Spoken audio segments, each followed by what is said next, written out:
Begitu kemudian dia masuk Islam, kemudian ia ikuti Islam yang dibawa oleh Rasulullah SAW. Seakan-akan dunia yang dulu megah telah diganti dengan dunia ketawaduan. Dunia yang dulu penuh dengan segala harta benda yang melimpah, sekarang kemudian berganti menjadi kesederhanaan. Setelah kemudian dia masuk Islam, seakan-akan segala pintu-pintu kemewahan dunia dia ganti pula menjadi pintu-pintu ketawaduan untuk menuju kepada Allah Subhanahu wa taala. La ilaha illallah Muhammadun Rasulullah alaihi salatullah wa alihi wal ahibbah. La ilaha illallah.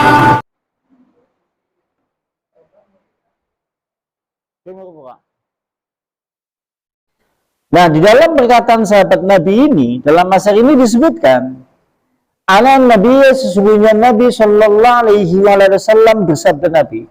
Pada saat itu Rasulullah duduk bersama sahabat-sahabatnya. Rasulullah duduk bersama sahabat-sahabat Nabi, kemudian Rasulullah berkata, Atadruna minat taib.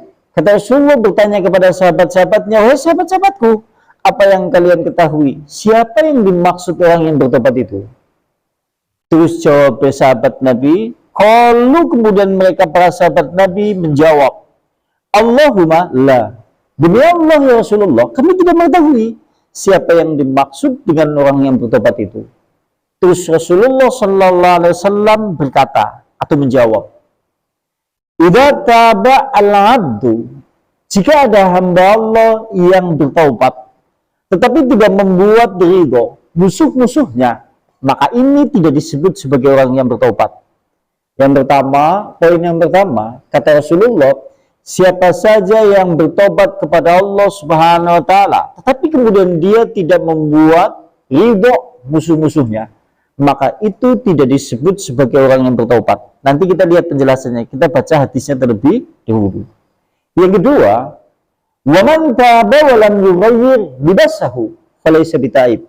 Maka barang siapa yang bertobat kemudian tidak merubah pakaiannya, maka itu juga tidak disebut sebagai orang yang bertobat. Jadi Rasulullah, siapa saja yang bertobat kepada Allah kemudian dia tidak merubah pakaiannya, maka tidak disebut sebagai orang yang bertobat. Ini yang kedua. Kemudian yang ketiga, wa man taba wa lam yughayyir majlisahu falaysa bitaib.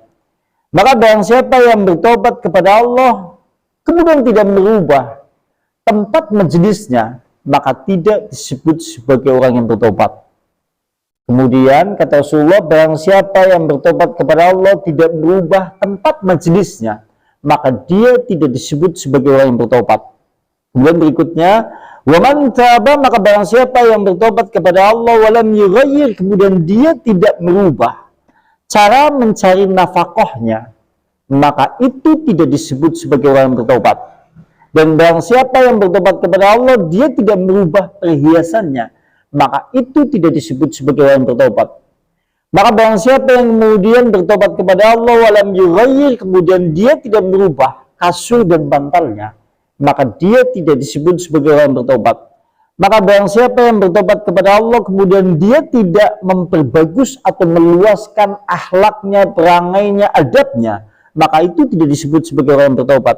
Maka barang siapa yang kemudian bertobat kepada Allah, dia tidak meluaskan hatinya, kedua telapak tangannya, maka itu tidak disebut sebagai orang yang bertobat. Kemudian Nabi berkata, setelah berkata panjang seperti itu, kata Rasulullah, فَإِذَا تَابَعَنْ هَذِهِ الْحِصَالِ, maka barang siapa yang bertobat kepada Allah dengan aspek-aspek yang disebutkan tadi, maka sungguh itulah orang yang bertobat dengan sebenar-benarnya.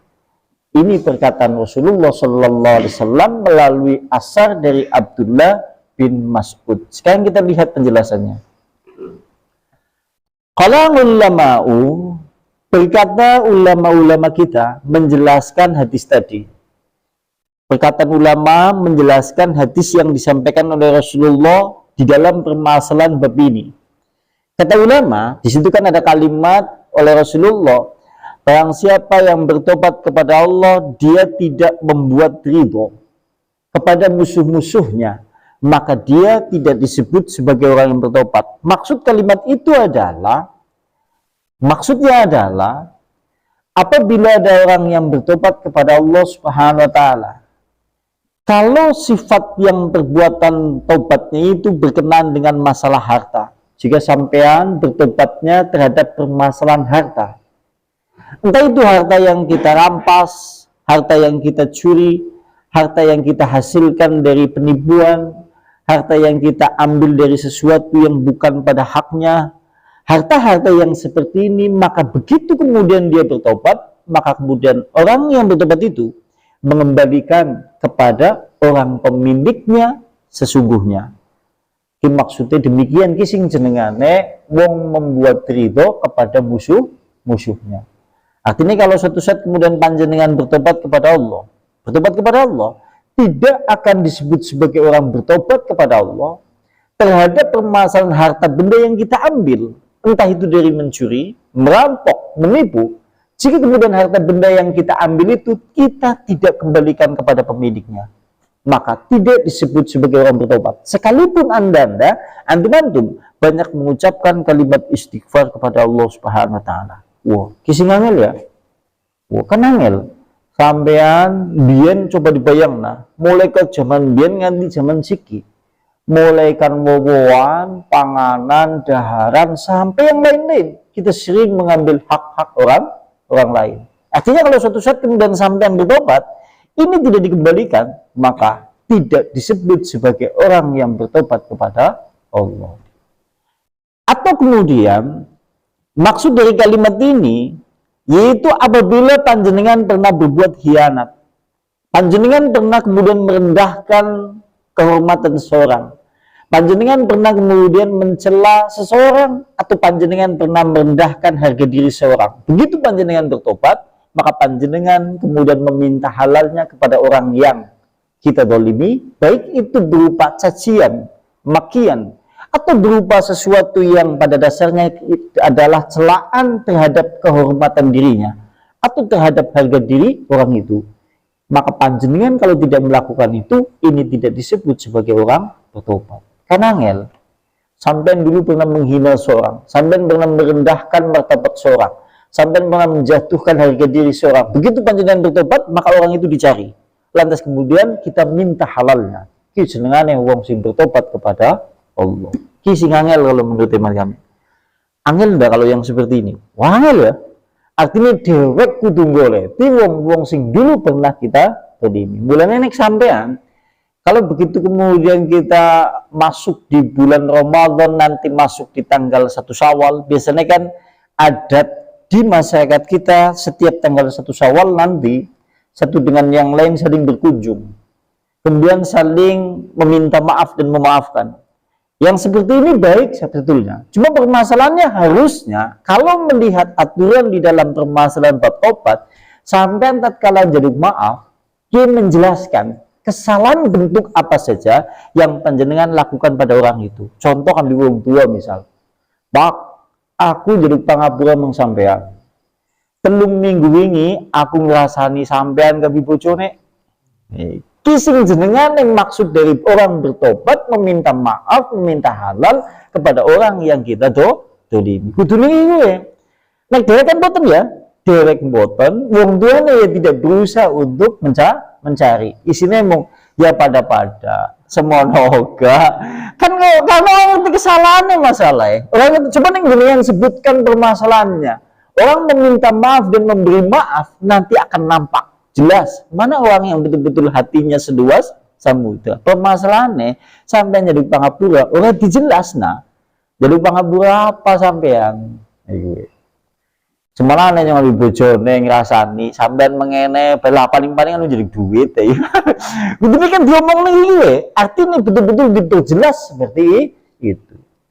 Misal contoh suatu saat begitu tanggal 1 Syawal saya ketemu Abu Salama. Terus Bu, bukan salah ya Bu nyon jadok pangapura. Kudu dijelas nah salah. Enggak salah nang apa sampean. Oh, semalane Bu nyon ngrasani sampean seperti ini. Nanti akan kelihatan apakah dia memang betul-betul memberi maaf atau tidak. Kalau melihat kesalahan yang telah kita lakukan. Ini yang dimaksud dari orang yang bertobat, dan tidak akan disebut sebagai orang yang bertobat selama tidak membuat ridho musuh-musuhnya. Musuh-musuh di sini maksudnya adalah perbuatan kedoliman yang pernah kita lakukan kepada sesama manusia. Kalau kita melihat seperti ini, tobat dalam perkara permasalahan, poin yang pertama, wangele ora eling beda nek sampean tobat masalah ninggal sholat, kepenak. Duduk sepertiga malam, kemudian merenung, mengucapkan istighfar, ya Allah, astagfirullah, astagfirullah, astagfirullah, aku tidak akan mengulangi untuk meninggalkan sholat, selesai. Tapi kalau terkait masalah yaitu hamba dengan hamba, manusia satu dengan manusia lainnya, ini susah. Karena harus meminta halalnya, dan kadang-kadang kita betul-betul kemudian memohon halal, kadang-kadang orang yang dimintai halal itu tidak mengizinkan, maka itu tidak pernah akan terhapus dosanya. Sampai orang yang kita dolimi betul-betul menghalalkan dan betul-betul merelakan. Kan angel ya, Masya Allah. Ini maksud dari kalimat hadis yang pertama. Berarti perkataan Rasulullah di dalam hadis ini, sesungguhnya apabila hamba Allah yang bertobat, maka apabila dia bertobat itu tidak membuat ridho kepada musuh-musuhnya, maka sungguh dia tidak disebut sebagai orang bertobat. Penjelasannya seperti tadi. Angel ya. Ini nomor satu. Kemudian yang nomor dua. Yang nomor dua, wa man taba wa lam yughayyir libasahu falaysa bita'ib. Maka barang siapa yang bertobat kepada Allah, dia tidak mengganti atau tidak merubah pakaiannya, maka itu tidak disebut sebagai orang yang bertobat kepada Allah. Kalimatnya kan seperti itu kata Rasulullah. Yang kedua, siapa saja yang bertobat kepada Allah Subhanahu wa taala kemudian dia tidak merubah pakaiannya, maka itu tidak disebut sebagai orang bertobat. Kemudian berkata ulama-ulama kita, maksud kalimat itu adalah maksud kalimat yang disampaikan pada poin yang kedua di dalam perkataan hadis Nabi tadi. Maksudnya adalah yaitu wa amma taghyirul libasi fa huwa ayastabdila ma'alaihi minal harami bil halal. Yaitu mengganti segala pakaian, sandal, atau kemudian apa saja yang kita pakai yang dulu kita dapatkan dari sesuatu yang haram, nanti kemudian kita ganti kemudian dari sesuatu yang halal. Kan lucu-lucuan, kan kadang-kadang cokane pernah nawang nemoni jerene alhamdulillah uli nomor. Terus begitu tuku nomor gue tuku kelambi koko gue sholat itu aja sel. Kan jenengannya membawa sesuatu yang najis menuju masjid karena itu dihasilkan dari sesuatu yang haram. Begitu dia bertobat kepada Allah maka diganti. Pakaian-pakaian yang berasal dari sesuatu yang haram ganti. Maksudnya seperti itu. Kalau untuk kaum perempuan, ini untuk kaum perempuan, maksud dari kalimat ini adalah yang dulu tidak pernah menutup aurat, kemudian begitu bertobat, langsung menutup aurat. Karena perempuan hukumnya wajib menutup aurat bagi kaum perempuan. Jadi begitu sampean wong wedon tobat, dalam poin yang kedua tidak akan disebut sebagai orang yang bertobat sampai dia mengganti pakaiannya. Maksudnya adalah dulu setelah dia membuka aurat, nampak di mana-mana. Begitu dia bertobat, maka kemudian tertutup auratnya. Zaman siki kan cokalnya digampang lah ya nang wong wedon-wedon. Kadang-kadang lah paling-paling naik kondangan ngaji ki nggak cidung. Kok begitu nang omah kok pendek. Kolektor, kayaknya ya seolah-olah itu sesuatu yang bukan yaitu aurat. Padahal kalau itu dilakukan senantiasa hamba itu berdosa kepada Allah Subhanahu wa taala. Ini bagi kaum perempuan. Ini maksud dari mengganti pakaian. Atau jika kemudian wa in kanat siyabu kibrun wa khailu, jika pakaian yang dimaksud adalah pakaian kesombongan, kemegahan. Kadang-kadang sing dimaksud pakaian itu kan bukan pakaian yang dimaksud seperti ini, tapi maksudnya adalah dia sombong dengan kekayaannya, dia sombong dengan jabatannya, dia sombong dengan pakaian jabatannya, dia sombong dengan status sosialnya yang tinggi di lapangan masyarakat. Begitu dia bertobat, maka diganti nangkene maksudnya bukan kudu ganti kelamin, bukan, tapi mengganti sikap, yang dulu sombong karena jabatannya, begitu dia bertobat, dia berlaku tawadhu, rendah hati, mau bergaul dengan sesama atau yang lain-lain. Jenengane wong bertobat kepada Allah. Selama itu tidak dilakukan, maka tidak disebut sebagai orang yang bertobat kepada Allah. Lucu-lucu kan anaknya gue. Ana wong sing sombong, sing dimaksud sombong nang kene pakaian kebesarannya. Pakaian kebesaran nang kene maksudnya adalah jabatan sosial, status di lapangan masyarakat itu tinggi, atau kemudian dia memiliki jabatan yang tinggi di tengah-tengah masyarakat, sehingga seakan-akan dia merasa lebih tinggi, merasa lebih mewah dari lain-lainnya. Yang dimaksud adalah seperti itu. Begitu dia bertobat, nanti kemudian akan diganti semuanya itu. Contohnya kalau dalam satu riwayat pernah disebutkan, dulu ada salah seorang sahabat Nabi, jenengane Mus'ab ibn Umair. Jadi Mus'ab ibn Umair adalah salah seorang sahabat Nabi yang dulunya adalah bangsawan. Mereka adalah anak seorang bangsawan Quraisy. Sehingga dulu tatkala dia sebelum masuk Islam, fasilitas kehidupan semuanya ada. Pakaian mewah ada, rumah mewah pula. Segala kemudian hal-hal yang dia ingin, dia punya. Karena dia memiliki harta benda yang banyak, karena dia memiliki orang tua yang kaya raya pada saat sebelum dia masuk Islam. Bahkan sampai-sampai disebutkan dalam hadis Rasulullah, sampai-sampai pakaian satu itu seharga, yaitu 10 harga kambing. Klambi sijine regane 10 harga kambing. Satu kambing harganya berapa sekarang? Ya kita katakan 3 juta lah. 3 juta ping 10 berarti 30. Berarti klambi siji regane 30 juta. Yang apa ya? Dulu seperti itu. Dan bau wanginya, kalau dia kemudian hendak menuju satu tempat, bau wanginya akan sampai terlebih dahulu sebelum dia sampai kepada tempatnya. Jadi nek teka mengmajlis-majlis tertentu, maka bau wanginya sampai terlebih dahulu sebelum orangnya datang. Artinya berarti dia menunjukkan seorang bangsawan yang hidup dalam segala pakaian kesombongan, kemewahan, dan kemegahan dunia. Begitu kemudian dia masuk Islam, kemudian ia ikuti Islam yang dibawa oleh Rasulullah SAW. Seakan-akan dunia yang dulu megah telah diganti dengan dunia ketawaduan. Dunia yang dulu penuh dengan segala harta benda yang melimpah, sekarang kemudian berganti menjadi kesederhanaan. Setelah kemudian dia masuk Islam, seakan-akan segala pintu-pintu kemewahan dunia, ia ganti pula menjadi pintu-pintu ketawaduan untuk menuju kepada Allah Subhanahu wa Ta'ala. Sehingga pada suatu saat, tatkala kemudian setelah sekian lama dia masuk Islam, maka dia disuruh untuk membuka kultum. Istilah saya ya katakannya, dia membuka pidato di hadapan sahabat-sahabatnya. Begitu kemudian Mus'ab ibn Umair berdiri di hadapan sahabat-sahabat Rasulullah, semua sahabat-sahabat Nabi semuanya menangis. Jadi sebelum dia berbicara, tatkala Mus'ab bin Umair baru berdiri mau berbicara, semua sahabat-sahabat Rasulullah Sallallahu Alaihi Wasallam yang lain semuanya menangis. Kenapa mereka semuanya menangis? Karena mereka melihat penampilan Mus'ab ibn Umair pada saat itu. Ia ingat betul pada masa sebelum dia masuk Islam. Sampai-sampai bajunya seharga 10, yaitu kambing. Tapi begitu kemudian dia masuk Islam, nampak pakaiannya yang terdapat tambalan sebanyak 27, atau menurut riwayat yang lain 14.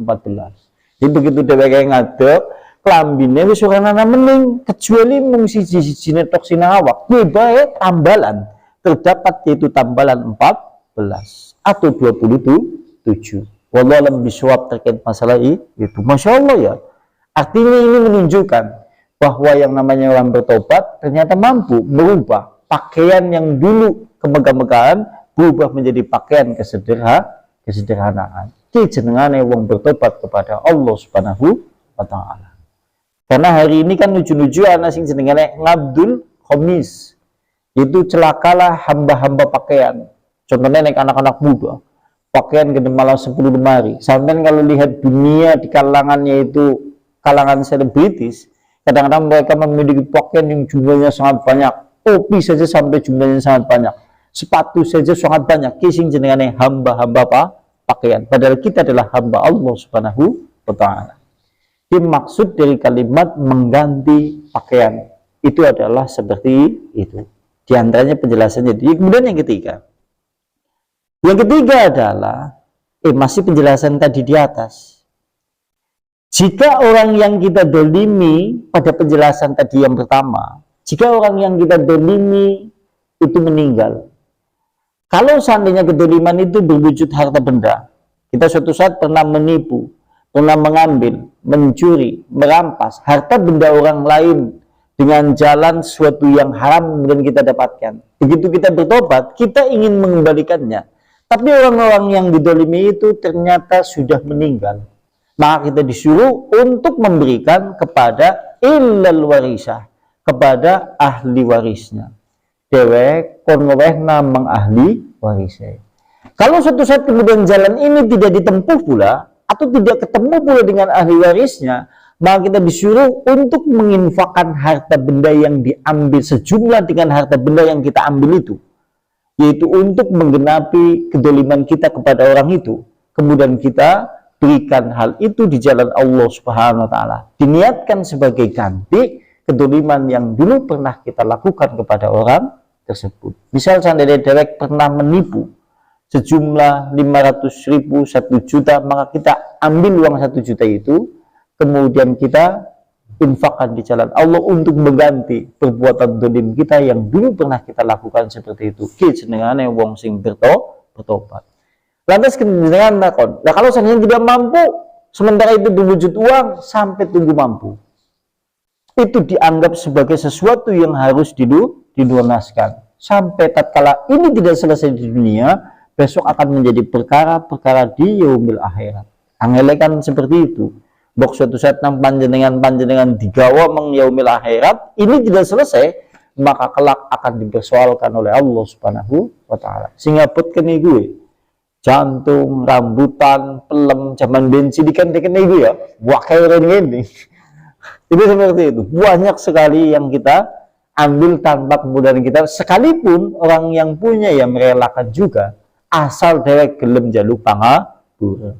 Tapi dewek kan selama ini belum meminta halal kepada orang yang kita dolimi. Lele, sinang kolam, mulai tanggane, ayam, entok, dan yang lain-lain banyak kalau kita berbicara masalah di zaman dulu. Tatkala kemudian kita melihat dosa-dosa terhadap permasalahan hal yang berkaitan dengan masalah itu.